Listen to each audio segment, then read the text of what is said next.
Hi, welcome back to the Gallowgateshots YouTube channel. My name is Emil Franchi. This guy is... Matthew Shuttleworth. How Here professional was that? Yeah. Yeah. This is the instant reaction to Newcastle United 1, Fulham 1. Thrilling, a great effort. There was good moves, and that was just the Strictly Come Dancing final.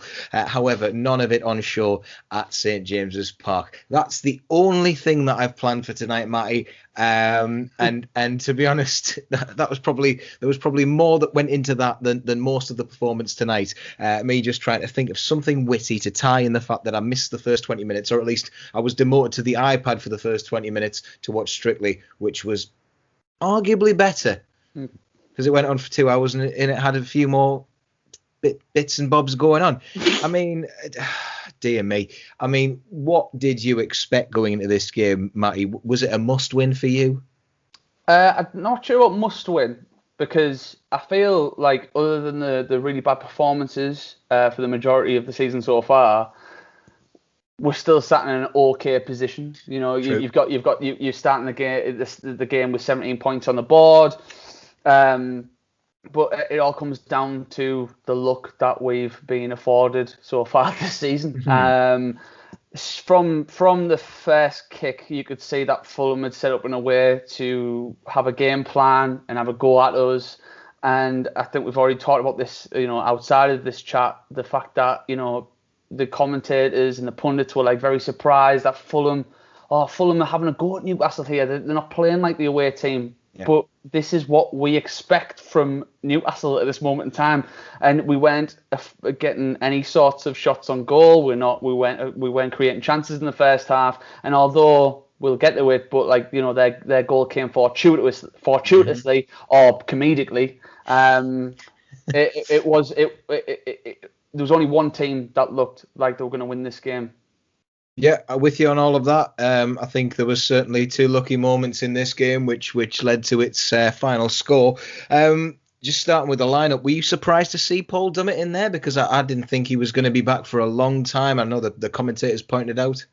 Bloody hell! It was a massively surprising. But for me, just as surprising to see Jandre Yedlin back in the team. Yes. You've got two to change your two fullbacks, and I don't think the hand was forced. Maybe it was. Maybe there's something we don't know as of yet. But you know, you've got Kraft on the bench. I'm not a massive fan of him, but at least he's a right back. Well, Kraft was revealed to be one of the players who did have COVID. I think that was in the programme. So he was on the bench because, as Isaac Hayden said, you're in bed for a few days and then, you know, you're straight back on the bench. So he's knackered. But I thought he was one of the first ones to get. So I always thought that's in one of my earlier predictions. I think it was for the West Brom game. I thought he would start. He did start purely because I thought he was one of the first ones. I think he might have been the international who brought it back because there was a lot of talk about that. So he's brought that over from his Sweden international duty. But yeah, was there any qualms that you had about the lineup, or did you think fair enough with that one? Definitely not. Changing the two fullbacks was strange for me, especially for two players, one of which has been out in the cold for a long time, DeAndre Yedlin, one of which we've not even had any sort of musings that he was going to be back fit. Paul Dummett, you know, on his day can be a decent left back, a good defensive left back. But do you think he played all right tonight? I think he was just, 6 out of 10. I thought he was all right. I think 7 for Dummett. There's always a 7 for Dummett. Yeah, just doing what we expect from him. I mean, I guess if you're gonna really look at it subjectively, he hasn't been in the team for ages, so I guess he didn't actually do that bad since January. Actually, I think it was the Leicester game or the Everton game where he went down injured and we didn't see him again. It's interesting you mentioned Yedlin. I thought he looked quite bright going down the wing. I know he does have his moments. I know we've spoken about him defensively for many times now as Newcastle fans, but I think he looked like he wanted to try some stuff. But the problem is, as ever with Yedlin, is that never really comes to much when he fires down that wing. Yeah, I mean, it's sort of his story in Newcastle in a nutshell. You know, he's played a lot of games. Like, you know, at the end of the day, he's a player who will probably stick in the memory in years to come purely because he's played a lot of games for Newcastle. But I feel like his pace has got him out of a lot of trouble. He's not a great defender. His end product's not great, but you know, his pace is one of his only real characteristic when it comes to Yedlin. But when we talk about the starting 11 again, I mean, I think one thing we need to concentrate on, and I don't want to get too into it, but Sean Longstaff remaining in the team. Shelby's came in, and we'll get onto him as well. But Longstaff, he had a terrible game against West Brom, and you could understand why Lewis has been brought out of the team. I think Lewis. It was. I completely forgot that it was Lewis who actually got taken out. When you mentioned about the two fullbacks changing, I was thinking, who is our fullback? Because obviously Mankey was out with it. I was like, and then I remembered, it's Lewis. It's Lewis who I think's in my fantasy team, which is a worry. So I'll be getting a Leeds defender coming in for him. Right. But yeah, it's probably not too bad in the long run. We were going to get onto them, but we might as well just get straight onto them. I think in the first maybe 5-10 minutes, Shelby looked like he had a few searching passes which were going in the right direction. I did have to laugh at the commentator describing him as a conductor. Because he dropped a stick a few times, I'll be honest, if that was the case, and the orchestra certainly went off the page. And yeah, I mean, it started off all right, but then Fulham started getting into the game. They started pressing, they started pinning us back, and that's kind of where Fulham started to gain a little bit of their confidence that we saw in the run up to the 45th minute.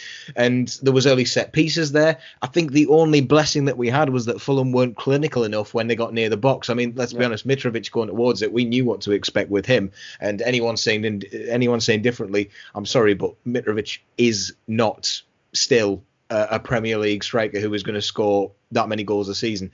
He will get the odd few, and again, he's come to Newcastle and done nothing against us. So, it was annoying. I must say, I saw one instance with Longstaff who seemed to show a little bit of vigour, where I think it happened a few times tonight where he went to win balls back. Yeah, some tackling, yeah. Some good tackling, and I think in the first half there was one where we went right through him. It was reminiscent of the Leicester game when we got back and forth, and the same thing happened with Matt Ritchie in the team as well. Scuff of the neck type plays.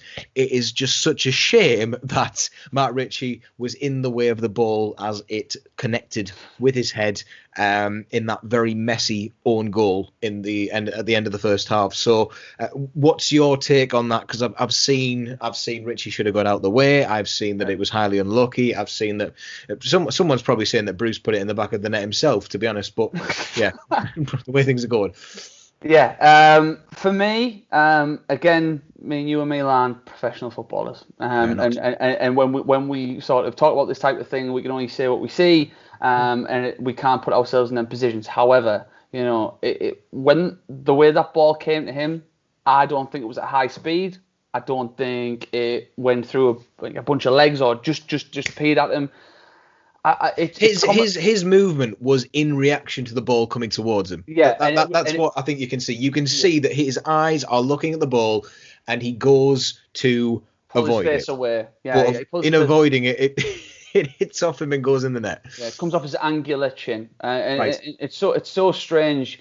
But I just sort of. It is weird because we've seen that situation before where with Richie at a back post and he tries to let it either come across him, he'll open his body up. I think there was a goal against, I can't remember now, where he let the ball try to come across him. I think it was away from home last season, and one of their players came in, took the ball off him and scored. I thought. You're thinking of the West Ham game, are you? When it was Antonio and smashed it in the home game, the 2-2. I'm not too sure, but no. all I know is all you're trying to say is that it's atypical of Newcastle United to concede a goal just like that. It is just us. Newcastle United, but with Richie, I expect him to sort of let it hit his chest, let him run across for a goal kick, or let him hit his chest and clear it. But it was the way it bounced up, and he sort of just. It was weird. He sort of. It looked like the time that Shea Given saved something by flicking his head up. I'm not sure if that was in a Liverpool game one time. Yeah, he kind of did it up towards the top bar. But we know how it went. It went in the back of the net, and Carl Darlow let it down again by another mistake from one of our players. And I must say that Darlow did pull off a few good saves tonight. Luckily, he wasn't tested too much, as I alluded to earlier. And it wasn't a good way to go into the half-time break, because Fulham did look dangerous. Did you have this worry about Fulham, or did you think that we basically allowed them to do that? Because I know that you said that they came in, they set up in a certain way. 6 of one and half doesn't do that, mate. Yeah. I'm worried about any team coming to Newcastle at the moment. Look, we talk about this until we're blue in the face. People will outside looking in say we're doing all right, and when it comes to the league table, of course we're doing okay. Oh yeah, if you look at the table, it looks fine.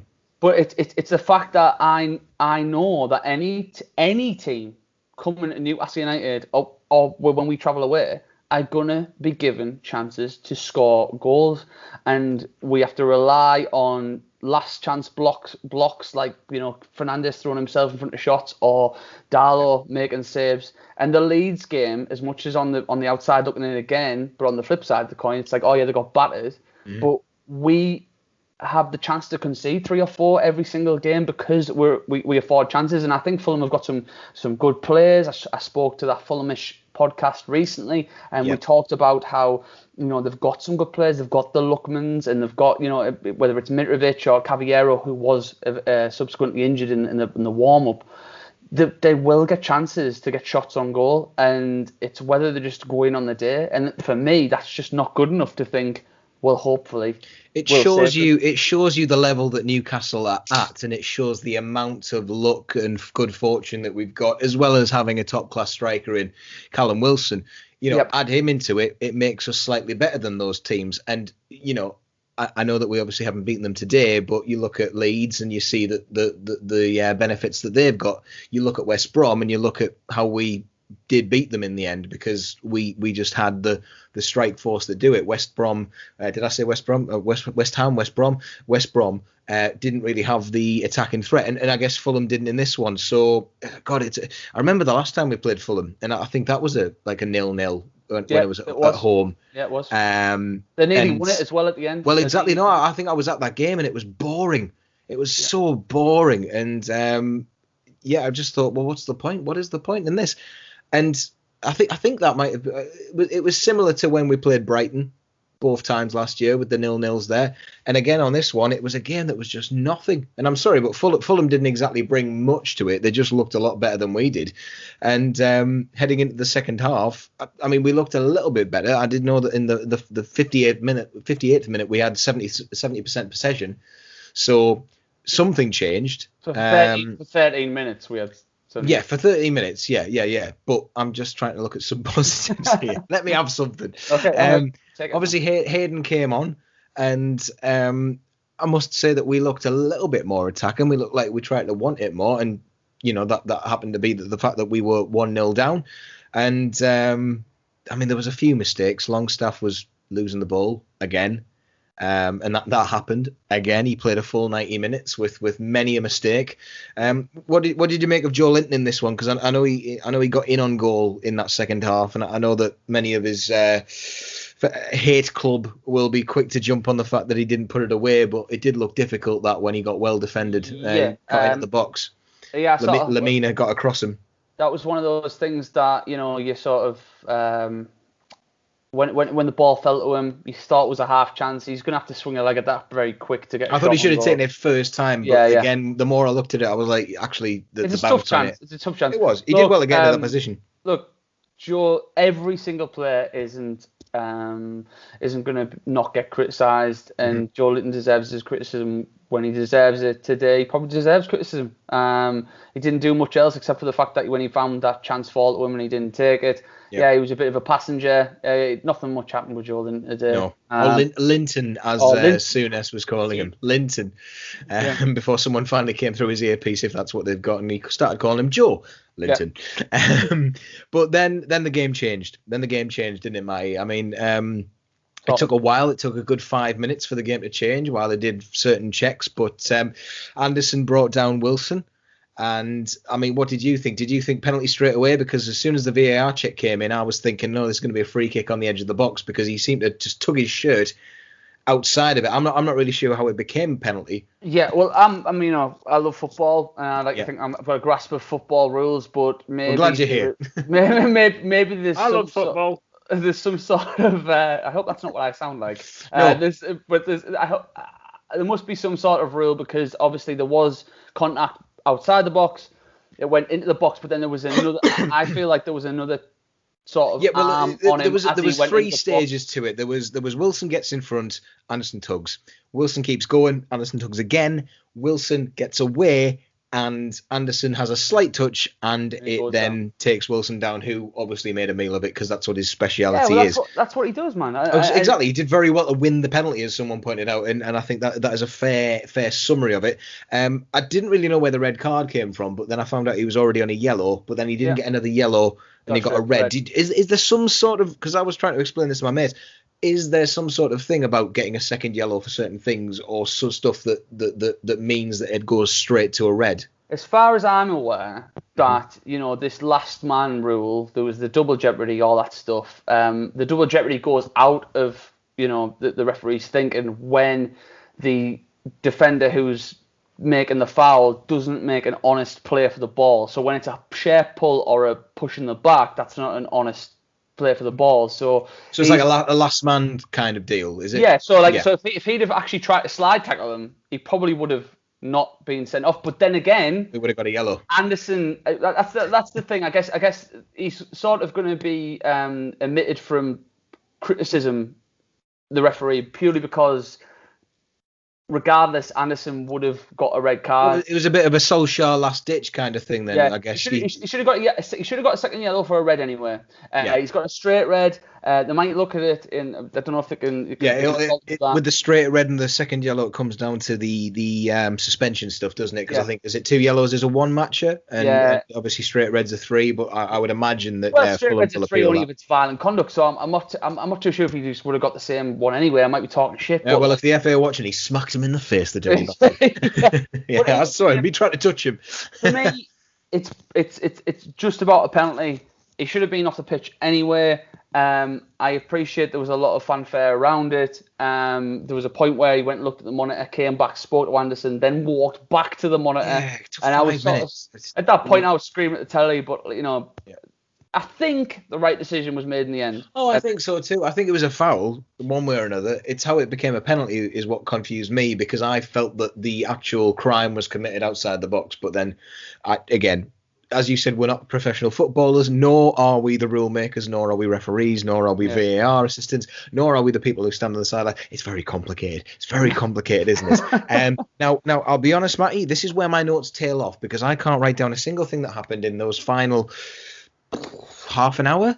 You know why that is, though, don't you? Because nothing happened. Exactly. Yes. So very much so. I mean, it was just we were begging for it. We had Dwight Gale on the pitch.